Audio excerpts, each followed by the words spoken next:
Okay, we are live with Ben and HAC. I feel like I'm not pronouncing it right though. Is it HAC? That's what you go by, HAC. Yeah, that's probably what most people I know me as. Okay, I feel like that's like in Top Gun when everybody has like a call name or something. Is that what I'm talking about? A call? Yeah, is that what you call those things? Call sign.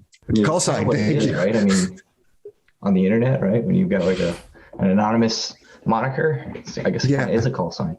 Yeah. I like it. I feel like I need a call sign, but I'm pretty public with my name, so it'll be clear. But anyway, guys, thank you.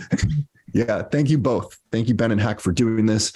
I just want to kick off. Like, I think a bunch of people listening to this are going to know about your Twitter handle specifically and the charts you can put out, but I know you put a newsletter. I don't know. Are you still doing a podcast as well? No, we don't really produce like a ton of content on a regular basis for that type of stuff. Ben and I are pretty busy people, so that was kind of just like some experimentation and trying to get some information out there, but we don't do it. We don't do it on a regular basis. Okay, so occasionally I'll publish some stuff on the blog or like got it. Okay, got it. Yeah, I was going through your stuff. I was trying to figure out your pattern for releasing content. So that helps. So yeah, can you guys just when I have time? Yeah. No, that makes sense. That makes sense. Can you guys just share, like how did this get started? Who are you guys? And how did this get started? This whole thing about you putting out data to kind of illustrate a certain year in time. Can you give us the backstory a little bit? Because then I have some questions for you. Yeah, go ahead, Ben. You tell the origin story well. So like basically HAC and I are just monetary nerds, right? Bitcoin taught us that we didn't know anything about how the system worked. And it led us to just try to figure out how it worked in the past, right? Because if Bitcoin is so much better, right? Like we're Bitcoin guys, right? I know your audience isn't Bitcoin guys as much, but we are. And we were trying to you have to compare Bitcoin to what the current system is if you're going to say it is as good, better, worth having, whatever.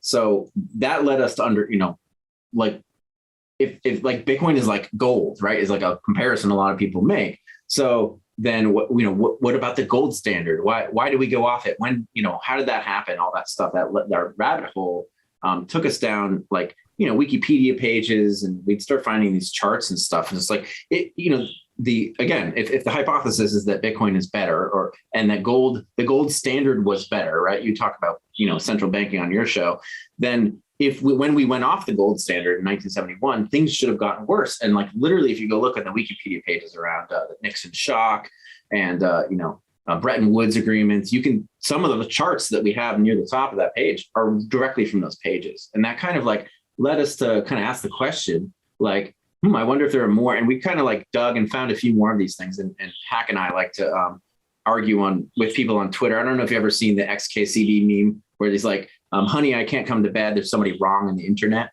Right. So like we used to do that, with Bitcoin, like the conversations, with, fiat maxis and all these, Keynesians essentially. And we would show them the charts. Right. And we would like dig through our phones and find these charts. And like one day HAC just like, was like, what if we throw these up? Because we started to amass like a collection of these charts. And it's like, if you draw an arrow on all these charts, seems to be this inflection point in the data in 1971, which agrees with our previous hypothesis that going off the gold standard kind of took us off the rails.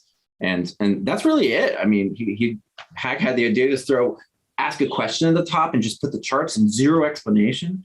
And that meme has been very successful to like kind of lead people on a path to trying to figure out for themselves, like what really happened, right? And not even telling them it's the gold standard. And it's funny because a lot of gold bugs actually like the site too. But it is what it is. It's just a meme. Yeah, it was definitely rooted in, like, we didn't start it out like, oh, we want this to be this big thing that everybody talks about. It was like, how can I equip myself to better win arguments on the internet? That was exactly how it started. And it was like, if I just because most people, they don't spend a lot of time, they tend to be very rhetoric driven. And it's generally a waste of time to engage with like a lot of people on the internet in like a dialectic conversation where you're passing arguments back and forth to try and establish like a logical baseline where you can have like a reasonable debate where you're not arguing over the meanings of words and stuff like that. It's almost impossible. So like, it's basically just a rhetoric tool, like that you can just show somebody and just like browbeat them over the head with with whatever, like all this data that you have in your head that you're like, if I could just put this in your brain, then we could at least get you closer to where you and I can have a conversation about these topics of monetary history that most people entirely ignore.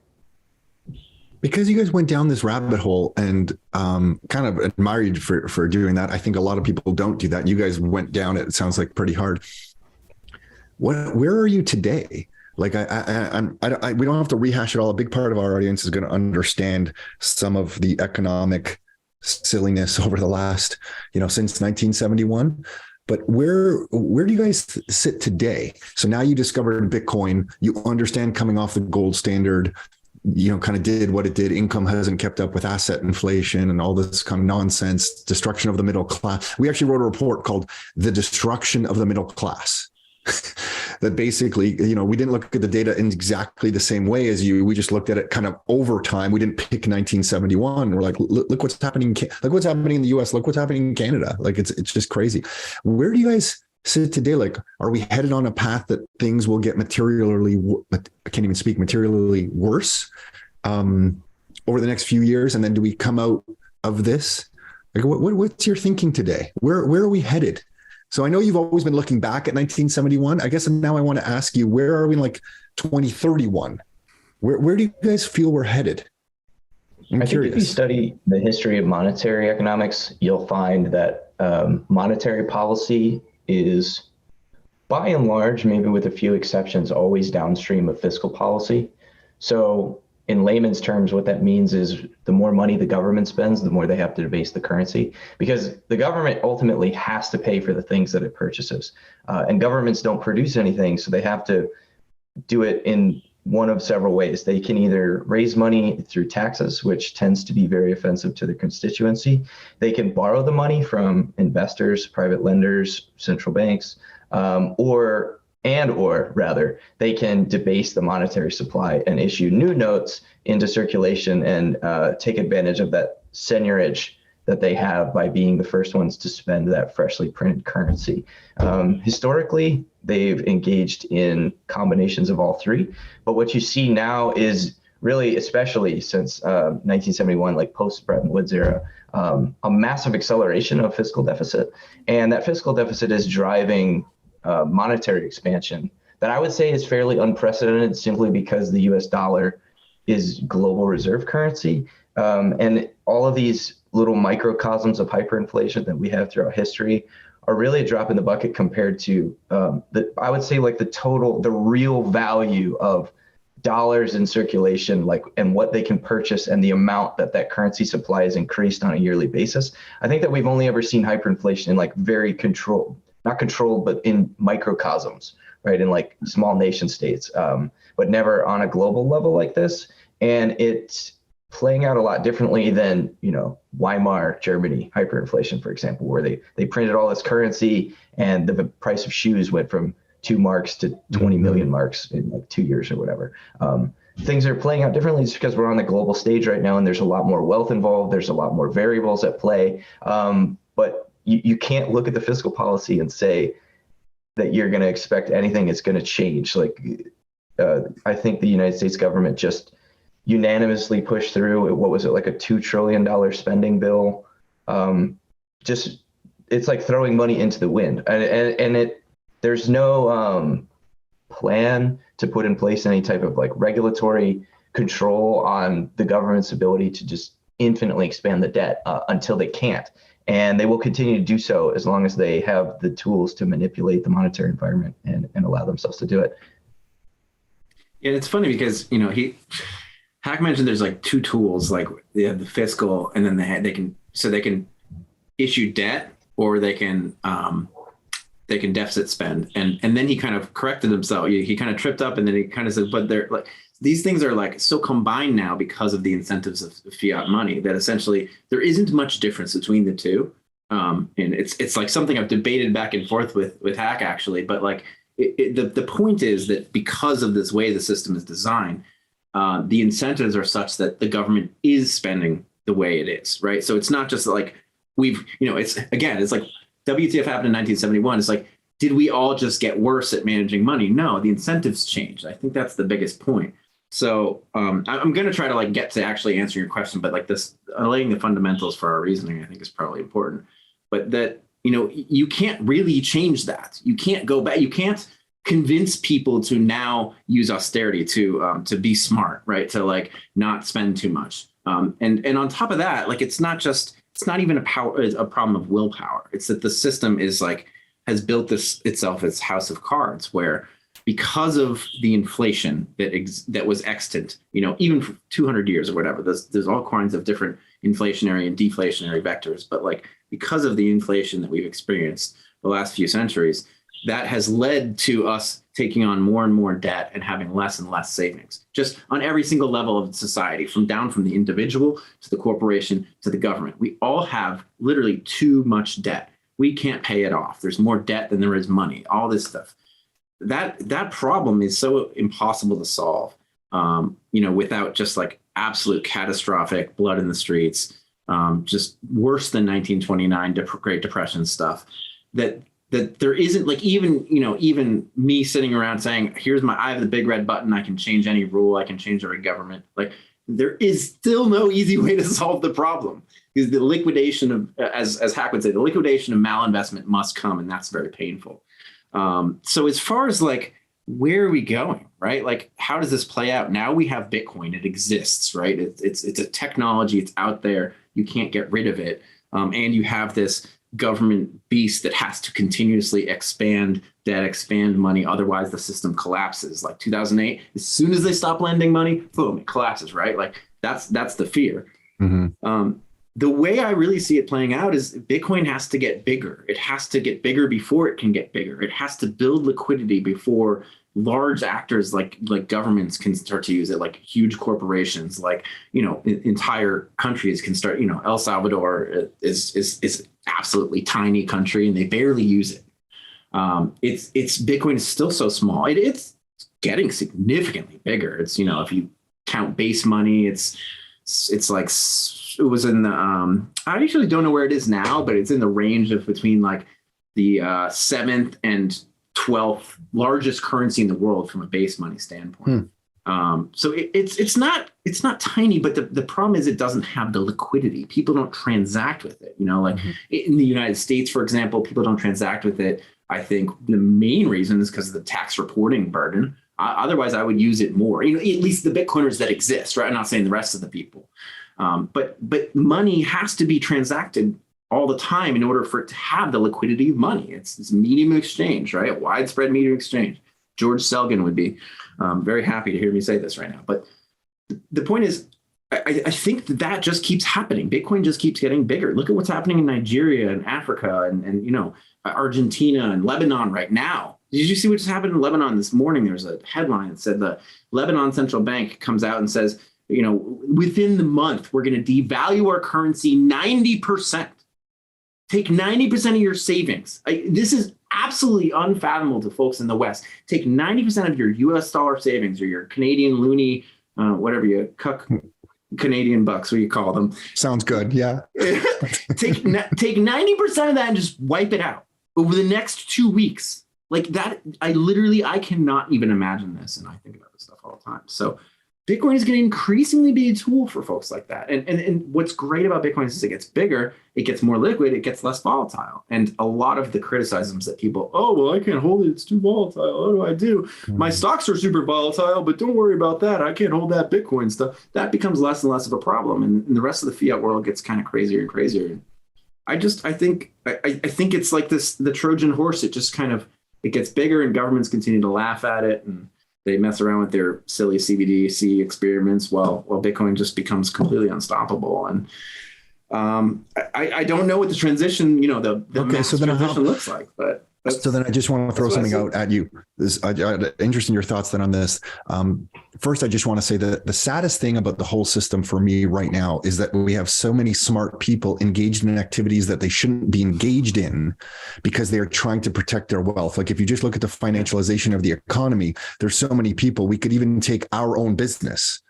I mentioned to you, we help people buy rental properties. Why are myself and my brother, and there's a big team of us at Rockstar, all focused on this? Can you imagine the productive enhancements to the economy. I'm not saying we're the smartest people by any means, but if we weren't all engaged in this activity where we're constantly trying to help people protect their wealth, and all these brains and minds and human labor were put towards, I don't know, more efficient energy creation or better health for us all, or food production and all these other things.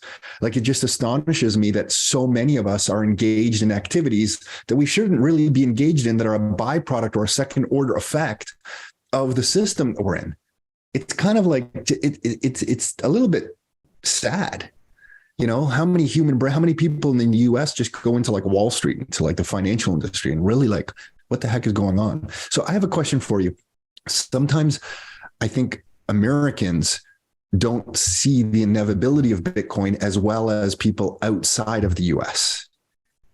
And I can just tell, just on Bitcoin Twitter, you see some people arguing about, the US dollar and this and that. But to me, it seems almost inevitable that the US dollar is going to just lose its power. And I think maybe the US dollar goes out with more of a whimper and not a bang like I thought originally it might go out. And as evidence of that, or a piece of information to present to you guys, I don't know if you know that Ghana recently said they're going to not use their American dollars because they need their American dollars to pay their bills. They're not going to use American dollars to buy oil anymore. They're actually going to use gold. And I think it's 2 or 3 weeks ago, the first shipment, like a big boat came up, and the last stop of this boat was Russia, and they paid for their oil in gold. And to me, that's the sign that the US dollar is just, maybe over the next 10 years and 20 years, as Bitcoin gets the liquidity that, Ben, that you say it kind of needs, the US dollar just in an equivalent fashion just loses its kind of footing globally. And it's not this, like, I always thought it would just like be this hyperinflation moment where it's like America would just print, and go straight up and become worthless almost in 24 months or something. And I kind of, some part of me, maybe it's wrong, part of me wants to see this. I know that's like bad, and I know the pain, like, I know that's not a good scene, but a part of me is like, just let it go. But maybe it's just something like that. Country over time stops using the US dollar for as much as it is. The US dollar loses dominance in the world because of that. Maybe military dominance as well because of that. I'm not quite sure, but definitely it's financial dominance. And Bitcoin slowly gets more and more liquidity. And Bitcoin's just kind of naturally used as a better form of gold. When people realize, oh, you don't have to do this gold thing to buy the oil, I can just use Bitcoin instead. It's like just way better. And we can settle every month in Bitcoin instead of settling in gold. And maybe there's just this kind of slow transition. What do you think of that? Could we see a slow transition over the next 10 and 20 years? Or am I out to lunch here? I think that the Roman Empire, certainly, it didn't collapse in a day. It collapsed slowly over like 200 years. And along that time period, they slowly debased the Roman denarius down to, worthlessness. So much so that like they could no longer pay their soldiers, and the empire just kind of ceased to be what it once was. I think that you're watching that happen in real time in the United States now. And I think there's probably a lot of reasons that Americans can't see or won't see the slow motion empire collapse. And those issues are their own, they're probably mostly personal. They're largely ideological. Cognitive dissonance is a painful beast that's often difficult to wrestle with. So good luck with that, everyone. My really technical explanation for what's going to happen. Have you ever seen Pirates of the Caribbean? Yeah. Okay. You know that scene where Johnny Depp is in that really beat up little dinghy and it's taking on water, and he's like trying to get to the dock, and he's like very close to the dock, and the ship is like completely underwater, and he's standing on the mast. And the second the ship like is about to go under, he just steps right onto the dock and keeps walking. Yeah, that's going to be the global transition to Bitcoin. That's what the optimist in me says. And that's my technical explanation for how all of the macro is going to play out. We're literally going to be right on the precipice of drowning. And then we're just going to step right on to the next system and carry on as business as usual, except in this world, the free market has taken back control of the cost of capital. And like you said earlier, like we won't live in a world where money is cheaper than cheap, and we won't have to engage in all of this nonsense where we're chasing after the money spigot and investing in whatever brings us as close as we can possibly get to the asset inflation trough. And instead we'll be putting our productive efforts and our savings towards fruitful, productive, and profitable ventures that benefit humanity because they are profitable in a free and open marketplace, rather than getting us closer to the money printer. I like it. And can I add something real quickly? Oh yeah, of course. I can kind of see a path for either kind of scenario, these hyperinflation-y type scenarios, and the kind of stepping off the boat, smooth landing, I suppose. Soft I like landing, that. Yeah, I like that visualization. Yeah. Because when you see actual hyperinflation, I always say this, but it's important to remind folks that like real hyperinflation only comes when there's a complete loss in faith in the currency. You can look at somewhere like Venezuela, for example, and the government was literally just printing money like real Jerome Powell behind the like that, and spending it, right, and just like buying everybody groceries and all this. Like it's just Panama. With the U.S. is not doing that, right? I mean, maybe we're kind of creeping towards some kind of more socialism and more welfare and stuff, but like I don't see us literally going through the Maduro. Maybe not yet. Maybe it gets worse, but I don't personally see that happening right now.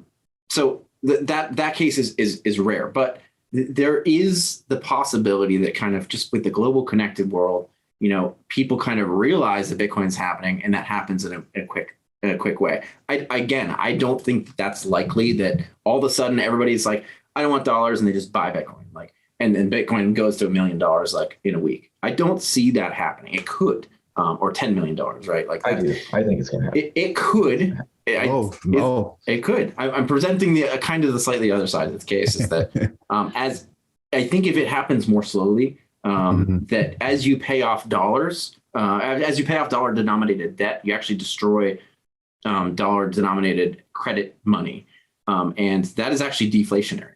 So if people slowly transition away from the dollar, right, towards gold, towards a multipolar currency world, it's hard for me to see the world moving to other fiat currencies in a world where we have Bitcoin. But maybe in the interim, as Bitcoin gets bigger, you see that. But regardless, the point is like, if we move away from the dollar, essentially, like there are inflationary and deflationary vectors. That's all I'm trying to say, is that it's hard to know how things will happen. Agreed.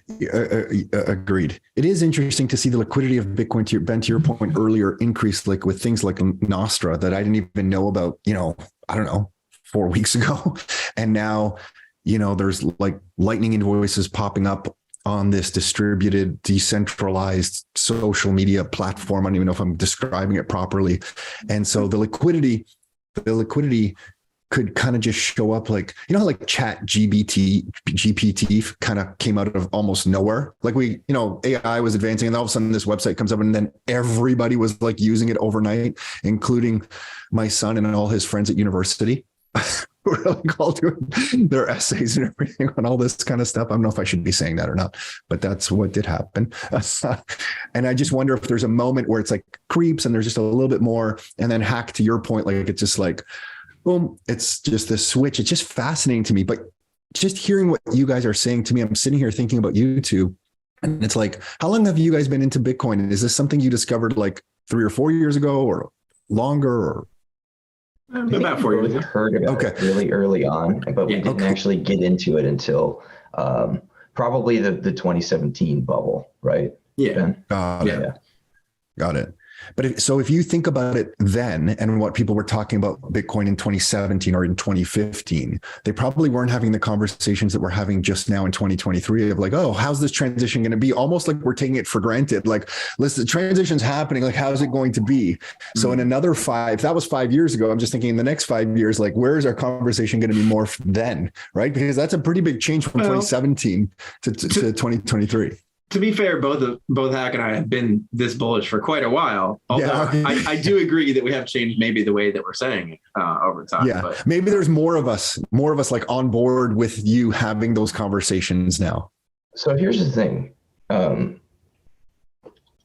Technology, particularly some of the most prolific technologies of the last century, they are exponential in terms of the way that they're adopted. So the reason for that is because if the only two people in the world have a telephone, you and me, Tom, we can only call each other, right? So our network is only as good as the two of our connections. But if Ben were to get a telephone, now the three of us can call each other, right? So Ben benefits by being the third person to come into that network. Ben is joining a better network than you and I joined when we set it up together, right? And now let's bring a fourth person in. Now they are getting an even better deal than Ben because they're connected to all three of us that are already plugged into this network. And that's why these types of technologies, they follow exponential adoption curves. That's why, as people adopted things like electricity, like the more and more people that use it, the more and more electrical connections that there were, the more and more appliances that were produced that used electricity, the more and more people benefited. The more and more people that got televisions in their houses, the more and more TV networks there were, the more and more people benefited from access to that new technology. Same with the internet, same with computers, it goes on and on and on. So we're not just talking about, somebody didn't just invent like a new piece of paper that we can trade around in an analog world to, distribute our efforts to ledger humanity's value calculation. Bitcoin is an exponential technology and it's a network. So every new entrant that joins Bitcoin, you might think if you're coming into Bitcoin at like $25,000, you're like, oh, I've missed the boat. That's not the point. Yes, there is like speculative gain to be made in terms of like the token of Bitcoin, but Bitcoin itself is a monetary network, an exponentially growing monetary network that every late entrant to that network benefits more than the earlier entrants in the sense that they're connected to a bigger, better network than the earlier participants.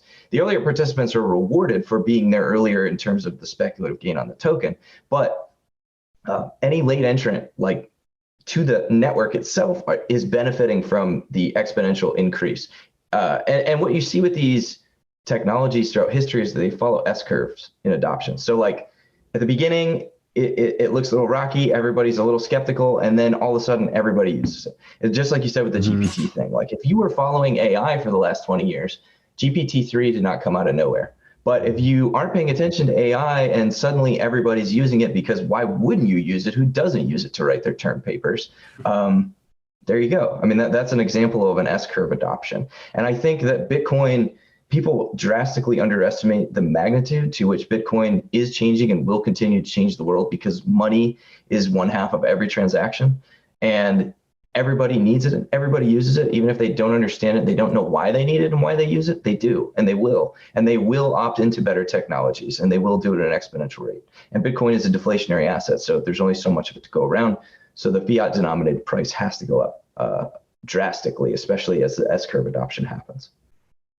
Okay, so you guys must have chatted about this, just seeing you two, how deep you guys think about this stuff. How does it change the world then?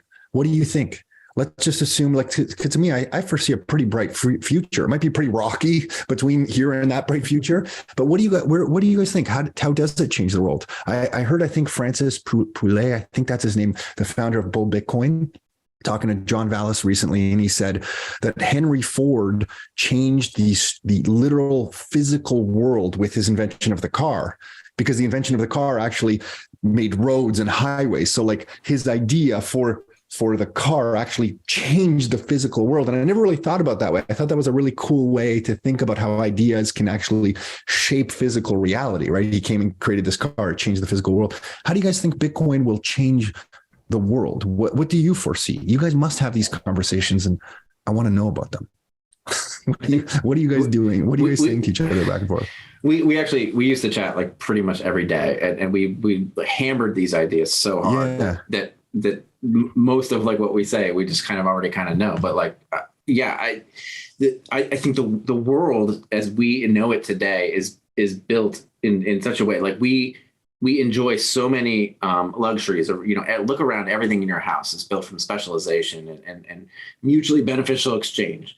And we have increasingly digital economy, increasingly digital lives, right? Like right now, this meeting that we're having is literally on the internet. We've never met each other in person before.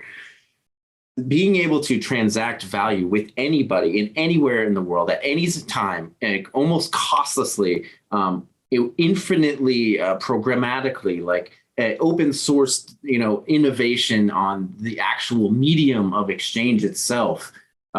You're like you mentioned, Noster will infinitely expand our capacity to have mutually beneficial exchange and just propel humanity into the future. Because I know the angle that you were probably thinking when you asked the question is more along the lines of reducing the malinvestment, reducing the financialization. That's all true too. I just think, like, I was trying to draw another thread here too. That's just like humanity will be able to exchange value with whoever they want over the internet. The way that we exchange ideas now at an increasingly rapid, it's going to like Klein is saying, exponentially increasing. We're going to exchange value. That's all. And it sounds so simple at the when you say it out loud, but I just think it's just completely changed. It's going to change all the incentives, everything.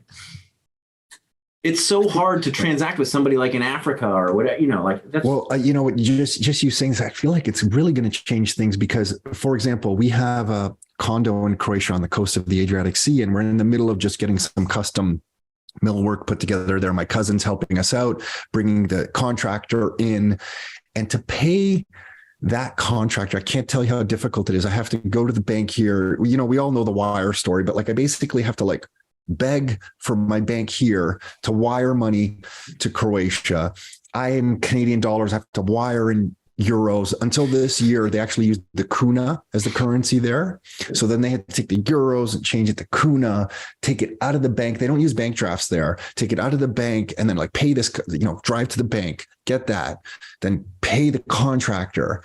Who knows? He probably owes somebody, some other country, euros. And it's like, when I can just pay that invoice directly to that contractor like that, what does that do for that guy's family? What does that do for the next time I want to hire somebody? It becomes much easier because, to your point of the way we transact, through Zoom, it's so easy. Now I could hire that contractor so much easier because I can just on Signal, send them a message or whatever it is, send them some money. And now I'm interacting and dealing with people. And all those barriers are gone, kind of like Zoom is doing this for communication. To your point, when I can transact in value like that, I really think we are underestimating what that does to the fabric of the entire globe. And I know you guys that's what you're hinting at, I think. And it's going to be fascinating to see, what happens. I want to change our discussion a little bit. When people ask you about Keynesian economics or Austrian economics, because I get asked that sometimes, what do you tell people? For me, my study, and I don't think it's as in depth as yours perhaps, but my study of Austrian economics makes me conclude, oh, that's just economics. That's to me, economics, and this Keynesian stuff's all this other kind of weird top-down approach. How do you guys address that when you're talking to your friends? I bet you Klein has a long answer for this, so I'm going to do a really short one.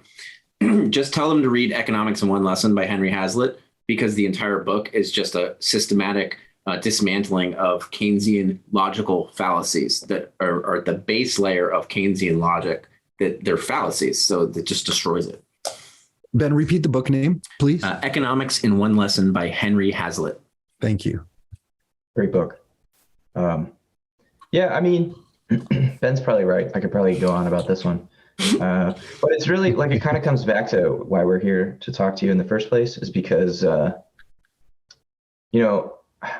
don't find a lot of enjoyment in casting pearls before swine. So, and I don't mean that in a derogatory way by any means. But it's impossible to have a conversation. It's really, really difficult to have a conversation with someone unless it's in the sense where there's established authority and you're teaching. It's really hard to have a conversation with somebody that isn't on the same level of understanding on a particular topic. Mm-hmm. And most people just they don't care about economics, and that's fine. That's just the way it is. So, but to get into heated debates with people that don't know anything about economics over economics is just a waste of everyone's time. So that's why I think like tools like our website are just useful pieces of rhetoric because they redirect the conversation to kind of like opening that part of your brain that makes you more receptive to new ideas because it's rhetoric, and doing it in a way that's like creative and gets you to consciously ask the question in your own mind. Wait, what did happen in 1971? Instead of bringing all of this preconceived notion that you have to the conversation and like trying to be right and prove the other person wrong, let's just ignore all that. Let's not do that. Like instead of me and you having an argument at a party over a few beers about whether or not we actually need inflation, and me walking away with a headache, I'll just show you this website and ask you the question, hey, what do you think happened in 1971? And if you're honest with yourself, most people will look at that and say, oh, it was capitalism or whatever. We've seen it all. We've seen all the explanations. But, like a third of people will say, I don't know. I'm not sure. And they're going to be curious, and they're going to walk away with that with a newfound desire to understand this phenomenon. And that's really who we're going after, are the people that are willing to stop and ask the question, because you got to ask the right question to get the right answer, right? You can't just give people the right answers because they won't know what to do with them. Yeah. When you guys started putting up all these charts, has there been an epic battle with a certain economist or someone who's kind of come back to you that kind of stands out for you guys? I'd imagine there has been. Has there been one? No, they have no legs to stand on. Oh, really? Oh, so none of them have so absolutely crushed. Nobody has. Absolutely not. The absolute closest that we've been to anybody like actually trying to like quote unquote debunk us is like pseudo economists on Reddit just doing what they do. You know how those people just debunk everything. Their experts come in and just debunk everything. But the closest thing that we've had like to someone actually reaching out to us and saying like, hey, I'm going to expose you guys as frauds, was someone claiming that we were anti-Semites and that our entire website was based around the premise of trying to get people to hate Jews. They're not sending their best. Yeah, got it. Okay. So then let me ask you this. Has there been one chart in particular? The one I like, there's so many, but you're the one that you share, I think you've shared it a few times, the productivity versus compensation chart. You know that chart? The most controversial one. I'll keep that chart. I like that one. Is there one what are your favorite? Let me just ask you, what's your one favorite, one or two favorites? Can you just describe it just so for everyone to hear that? I'm curious. Mine's a short answer again. So my favorite chart is it's the CPI cumulative inflation over time. And it goes all the way back to like 1700 or something. And you can just see this like little line going across the screen. And then it gets to 1913, the establishment of the Federal Reserve. And that's just like our website. Like if we were going to do it again, maybe WTF happened in 1913 would be good, because a lot of the inflection points is and it's hard to find data from those time periods. Sure. But a lot of inflection points start there because it's the beginning of like real, like full central banking. So like you can see. I'm assuming you've read The Creature from Jekyll Island. That's probably hit your. Yeah. So okay. But before that, before 1913, you can see it going up and down. You can see the inflation, deflation, these tiny little booms and busts, natural market cycles, and then also like on top of like bank failures and gold failing, but like. Gold still kind of kept us honest, and then you get to see, and then 1971 just goes off the rails. I love that chart because it shows like monetary history in a chart for me. So, yeah, got it. Okay, HAC for you. My favorites are the ones where we commit quote unquote chart crime. Yeah. So what I mean by that is we intentionally display them linearly rather than logarithmically, because I love it when people say, you can't do that. You can't show the national debt on a linear chart. It has to be logarithmic. And I have to like sit back and be like, so why do I have to show national debt growing exponentially instead of linearly? That doesn't even make sense. Why are you telling me that that's the way I have to display it? Like, I think it's just insane. So I love because like I said at the very beginning, monetary policy by and large is downstream of fiscal policy, and our government is trying to spend its way out of debt. So if you look at the U.S. national debt chart, it's my favorite one because for one, it's a linear chart, and you have to most of the time you can't even fit it on your screen. You have to like scroll to see the whole thing. And I love it because it's like trying to look at the Burj Khalifa. If anybody's ever been to Dubai, you have to literally crane your neck to see the top. And unless you're at the right angle, you can't even see where the building ends. And you have to actually stand underneath it and physically crane your neck as far up as it will go, just to see and to have that perspective of like, wow, I know that when you see a picture or you look at it in a book, it's big, but I had no idea it was this big. That's what it's like. That's the feeling I get when I look at that chart. I can't comprehend how much a trillion is. I can't even comprehend how much a billion is. I can maybe, I'm not even so sure I know what a million is, to be completely honest with you. Like a million of anything, I don't know. Like I couldn't look at that and say, oh, that looks like about a million. You know what I mean? Like I can't comprehend a billion or a trillion. We're in so much more debt than anybody realizes. And I think that chart is really important because it highlights kind of the crux of the issue, which is just that the governments have the ability to spend more money than they should. Mm-hmm. We've actually had people push back on that and say, but that chart isn't adjusted for inflation. I fucking know it's not adjusted for inflation. Yeah. That's the point. That's the point. I actually was on the St. Louis Federal Reserve's website just yesterday looking at, U.S. debt. And it's funny because like in 2008, that's when I started paying attention. It was like $8 trillion. And I remember thinking, holy shit, like $8 trillion. And then in 2010, I remember seeing the angle of it. I'm like, wait a second, this looks like it's increasing quite a lot faster. And we started explaining to some people, we thought it was going to hit like 16 trillion or something like that. In 2020, it hit like 24 trillion. Now we're not even 3 years. It's like 2 years and a bit later. And then what are we at? 31 trillion. So I like telling people, hey, think about it. If 10 years from today, maybe it'll triple again. So does that mean 10 years from today, the US national federal debt is at like 91?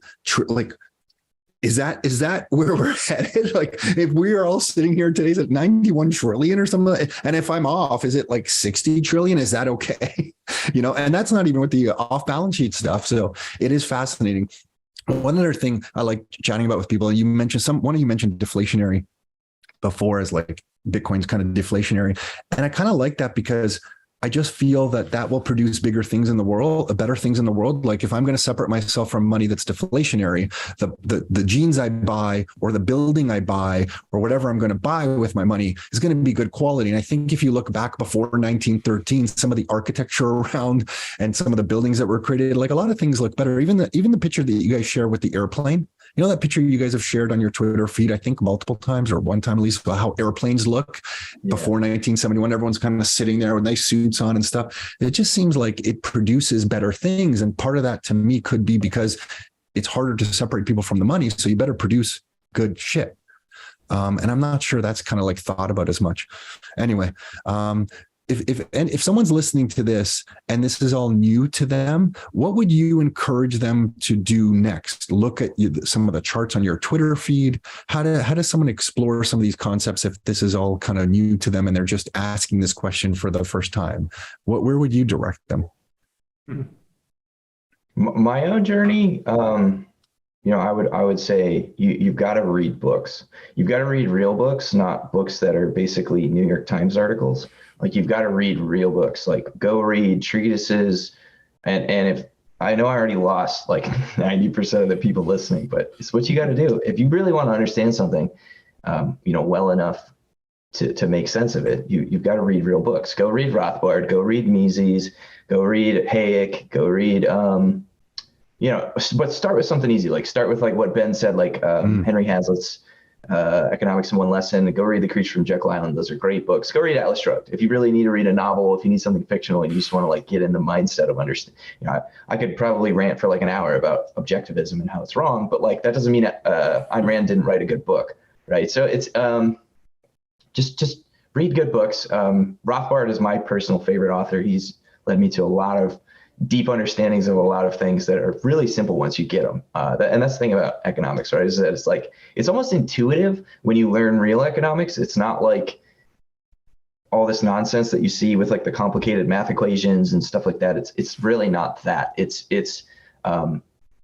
if you can break it down, you can break all of economics down to like a very simple transaction between two children trading marshmallows for gummy bears. Like that's economics. And you just blow that up to billions of people trading marshmallows and gummy bears all around the world. And that's what economics is. Cool. And then Ben, for you, I guess back to the book you mentioned, Economics in One Lesson, maybe?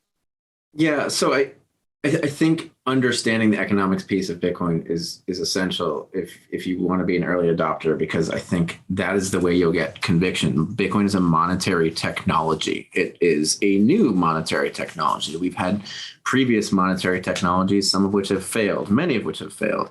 And now that Bitcoin exists, there's a computer network component of it to try to understand that. Kind of difficult, but at least straightforward. Most folks understand, okay, it's a hash function. I learned that, blah, blah, blah. The economics piece, I think, is hard for a lot of folks because I think, we have a lot of default Keynesians in our world. And I agree with the Heather and Clown. If you really want to understand why Bitcoin is going to change the world, you really need to kind of understand real economics, because Bitcoin is a crypto economic technology. It's the marriage of incentives between the computer network and human actors, and the neither one can exist on its own. It's this incentives system, right? Like, how do we know that there will only be 21 million? Can't you change the code? Like, to be able to answer these questions, it's not just the code side; it's understanding human action. So I do recommend, if folks really want to go down the rabbit hole, if they do a little bit of reading and try to understand it. So yeah, I always recommend Economics 1 Lesson. There's another easy one, What Has Government Done to Our Money? It's a short read. I think that's Rothbard, actually, isn't it? Mm-hmm. So that's a short read for folks as well. But you can reach out to us as well. And if it's Bitcoin specifically that you're interested in, Saifedean's The Bitcoin Standard is a great read. I don't agree with every word in it, but I hardly ever agree with every word in any book. I think it's a great book. And I think I like Saifedean a lot. And I've also put together a website a few years ago called 10 Hours of Bitcoin, 10 Hours of Bitcoin. Great resource. It'll basically get you to the point where like you can understand Bitcoin pretty well with just a 10-hour investment. So that's a good one. Oh, cool. Those are 10hoursofbitcoin.com. Yep. Okay. And then, sorry, just before I let you go, what was the one character? Like, I had dismissed Bitcoin and then I figured out I didn't know there was a 21 million cap. And I was like, oh my God, like this thing, there's a cap. Like no one told me. I didn't get it. And then took me a while to understand the value of proof of work. Like I didn't understand. Yeah. I'm like, oh, what's this proof of work? And then when I started to understand proof of work, I was like, whoa, like this is kind of blowing my mind. What was the characteristic of Bitcoin that really kind of flipped the switch for you? I'm curious. My answer is easy. Like HAC was saying, very early on, I knew about Bitcoin. I saw it on Slashdot, I think 2012. Okay. So I read a little bit of the white paper, at least the abstract. I read very smart nerds talking about it. And I was like, that looks cool, but it'll probably never work. And anyway, long story short, 2017 happened and it came back into my mind again. I'm like, oh, this thing's still around. Why does the price go up and down? That question, why does the price go up and down, is what led me down the rabbit hole to trying to watch a whole bunch of YouTube videos that were complete, just only people trading and oh, look at this, Behringer bands and all these triangles. And eventually I found Andreas Antonopoulos, and he showed the case for that this technology is technology that people need today. And it will free us from authoritarian governments who have too much control. I forgot about his talks. Because our monetary technology is so bad. Yeah. So I just one person that when I try to understand something, I have to go all the way deep into it. And for some reason, why does the price go up and down? It's like, they got you. So. Okay. And then HAC for you, I'm curious. I struggle to point to a single moment because I didn't discover. So I think a lot of Bitcoiners, they discovered Bitcoin and then they discovered Austrian economics, but I was kind of already studying Austrian economics first. Okay. So I understood the money problem. And I was kind of like, oh, this technology checks all the boxes. Like, this is perfect. And really, it was just kind of a slow progression of conviction from this could work. Oh, here's all these other cryptocurrencies. These could work too. To wait, none of these are going to work. These are all pretty much all pseudo equities. To, okay, Bitcoin is the dominant network. To literally, I believe, in my mind, I don't know if this is probably the right way to live, but I've always kind of been an all or nothing person. Like, I believe Bitcoin is inevitable. Like, I believe it will succeed. It has to succeed, because if it doesn't, I don't want to think about the future where it didn't. But I think the most impactful part of it for me is thinking it's really hard to comprehend, because throughout Bitcoin's first decade of existence, up until now, it's been actually largely inflationary, and we haven't actually yet seen what it's going to look like when Bitcoin is more disinflationary than like the dollar or than gold. Because the first 4 years that Bitcoin existed, 50% of its supply was issued. The following 4 years, an additional 25% of supply was issued, and continue that on every 4 years, that issuance rate gets cut in half to where we are right now, where 91.8% of all Bitcoin that will ever be issued has already been issued. So we have about 100 years to go for that remaining 8%. The implications of that are far and above yet to be seen. Nobody understands the truly profound implications of an actually disinflationary money. And we, even we as Bitcoiners, we have not yet witnessed it. The next halving is in May of 2024, when issuance will be cut down to, I think it's 3.1525 or whatever, 1.25. 3.125? 3.25% will be the next issuance cycle. That's an entire 4 years. About 3% of the total supply will be issued, and then it's going to get cut in half again. And that's just going to continue until there's no more Bitcoin left to be issued. Like I said, we're still in the early days of this rocket ship. Mm-hmm. Guys, go ahead, Ben, please. I was going to add one last thing, because I probably should have said it earlier. For folks that are maybe starting down the rabbit hole and none of those other books sounded interesting, an amazing book that I think ties together a few threads from this whole thing, and I thought of from what HAC just said, is The Price of Tomorrow. By Jeff Booth, which is, in my opinion, a hardcore Austrian economics text wrapped in the easiest to understand. Jeff just lays out the arguments so well without any economics jargon. He just says technology like ChatGPT is going to reduce prices so rapidly that if we are trying to print money to keep prices up, we are going to destroy society by tearing it apart. Bitcoin is the only technology that can really bring us back together as a society. So I just want to throw that in there. I totally appreciate it. Guys, I just, you don't know me, really appreciate you doing this. There's those of us out here who really appreciate the stuff that you're putting out there. I know you're busy with your lives, and this is kind of something you're kind of doing on the side, but please know that there are those of us who really appreciate what you're doing. So thank you for sharing everything that you've shared and all the data and charts. I really feel like it's how we all educate, and you're helping in that process. So thank you very much. Where should we direct people? The Twitter handle I know is at WTF_1971. Anywhere else that you would like to direct people? You can reach out to me directly, and Clown directly too, probably. I'm at MRCOOLBP. It's hard to condense all this stuff into an hour. There's a lot of information there, and some people understand some things and some people don't. So if you just have a quick question, happy to try to answer it. I love doing that. Awesome. Thanks for that, Ben. Thank you. Of course. And HAC? Yeah, I'm on Twitter as well at Heavily Armed C, the letter C.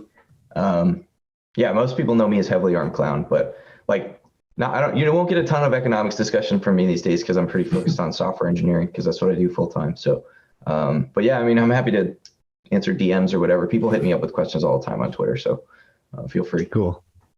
Thanks for this, guys. I really, really appreciate it. Thank you. No worries. Hey, thanks for tuning in. You can find every new episode of the Your Life, Your Term show on all the major streaming platforms. So Spotify, iTunes, Google Play. And if you'd like to get free copies of some of the books that we've put together, like these right here, or some of the reports that we've put together, like these right here, you can find all of those at www.rockstarinnercircle.com. That's www.rockstarinnercircle.com. That's it for now. Until next time, your life, your terms.